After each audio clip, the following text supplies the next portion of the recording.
Ma question sera sur un autre sujet. Ma question s'adresse au maire de Montréal sur le rapport de la Ligue des droits et libertés de la personne sur le droit de manifester. Monsieur le maire, le 10 juin dernier, la Ligue des droits et libertés de la personne a déposé un rapport qui démontre hors de tout doute ce qu'on devinait déjà, qu'il y a un certain profilage politique qui est fait par le SPVM dans l'encadrement du droit de manifester. Alors, on le voit maintenant, ils ont compilé des statistiques assez intéressantes. C'est pas vrai que les règlements sur l'itinéraire sont appliqués systématiquement. Ils ne sont appliqués que dans 17 % des cas, 80 % des manifestations qui ont eu lieu en 2012 et 2014. Le SPVM n'est pas intervenu en fonction du règlement sur l'itinéraire. Donc, il l'applique des fois, il ne l'applique pas des fois. On va regarder dans les cas où il l'applique, où il interdit la manifestation d'avance. J'ai les chiffres ici.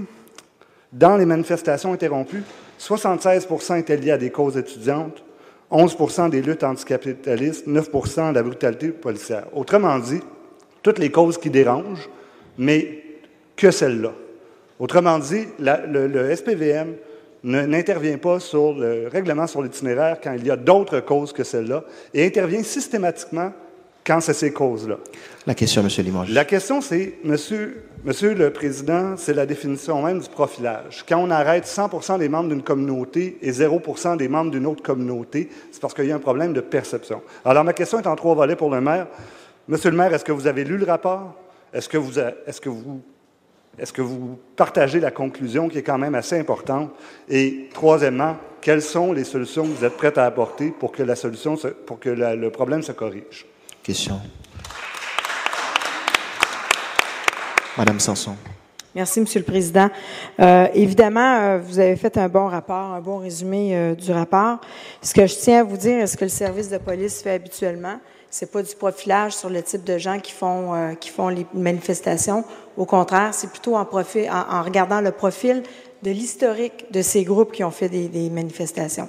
Donc, pour moi, c'est pas du profilage, c'est du gros bon sens. Si on connaît un groupe et on sait comment il fonctionne, puis on sait comment ça termine, bien, c'est sûr que ce groupe-là va être plus surveillé qu'un autre. Si les autres groupes le font de façon pacifique, en respectant nos règlements, il n'y en a pas de problème. Donc, on fait vraiment pas du profilage, mais on fait de la sélection sur le type de gens qui vont faire cette manifestation. Donc, c'est ce qui a été fait par la police.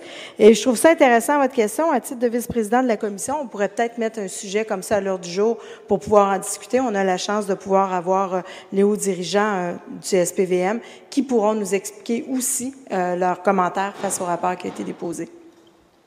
Complémentaire, M. Limoges. Monsieur le Président, je ne doute pas que ça va être intéressant d'entendre le SPVM, mais la période de questions sert à questionner le politique. Et là, je trouve fabuleux, Mme Sanson, la réponse que vous m'avez donnée. Vous avez dit, il n'y a pas de profilage sur des groupes, il y a un profilage sur l'historique, il n'y a pas de profilage, il y a une sélection. C'est tous des synonymes. C'est absolument des synonymes de profilage.